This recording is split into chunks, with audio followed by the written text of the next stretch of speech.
இட்லிக்கு சூப்பர் காம்பினேஷனான இந்த டொமேட்டோ சட்னி எப்படி செய்கிறதுன்னு பார்க்கலாம் வாங்க. இங்கே வந்துட்டு நான் 4 பெரிய வெங்காயம் எடுத்திருக்கேன், 4 சின்ன தக்காளி எடுத்திருக்கேன். ஸோ கடாயில் தேவையான அளவு எண்ணெய் சேர்த்துட்டு 1.5 டேபிள் ஸ்பூன் அளவு உளுந்து சேர்த்துட்டு நல்லா கோல்டன் ப்ரௌன் வர வரைக்கும் ஃப்ரை பண்ணிக்கலாம்.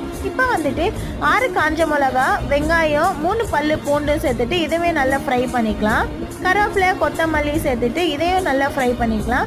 கட் பண்ணி வச்சுருக்க டொமேட்டோவும் சேர்த்துட்டு தேவையான அளவு சால்ட் ஆட் பண்ணிவிட்டு கண்ணாடி பதம் வரை வரைக்கும் நல்லா ஃப்ரை பண்ணிக்கலாம். இதை வந்துட்டு ஆற விட்டு அரைச்சி எடுத்தோன்னா சூப்பரான டேஸ்டியான டொமேட்டோ சட்னி ரெடி. இட்லி கூட சாப்பிட்றப்ப இன்னுமே ரொம்ப டேஸ்ட்டாக இருக்கும். ஸோ இதுக்கு வந்துட்டு தாளிப்பு தேவையில்லை, நம்ம ஆல்ரெடி எல்லாம் வதக்கி வச்சு தான் அரைச்சிருக்கனால நம்ம அப்படியே சர்வ் பண்ணிக்கலாம். ஸோ சுட சுட இந்த மல்லிகைப்பூ இட்லியோட இந்த டொமேட்டோ சட்னி வச்சு சாப்பிட்றப்ப ரொம்ப டேஸ்ட்டாக இருந்துச்சு. ஸோ வீடியோ பிடிச்சிருந்தா லைக் பண்ணுங்கள், சேனலை மறக்காமல் சப்ஸ்கிரைப் பண்ணிக்கோங்க. பாய்.